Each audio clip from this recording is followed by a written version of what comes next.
Ama naming makapangyarihan. Salamat sa bagong umaga, sa buhay na muli naming nadarama. Salamat sa paghinga, sa lakas, at sa pag-asa na bigay mo sa amin. Salamat sa pamilya at kaibigan na kasama namin sa paglalakbay na ito. Salamat sa mga biyayang ipinagkaloob mo sa pagkain, sa bubong, at sa mga simpleng saya ng buhay. Kahit may mga pagsubok, pinapatatag mo kami.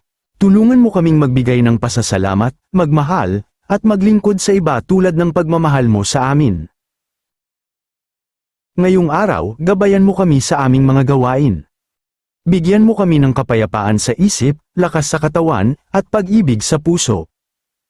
Salamat, Panginoon, dahil buhay pa kami. Sa pangalan ni Jesus, Amen.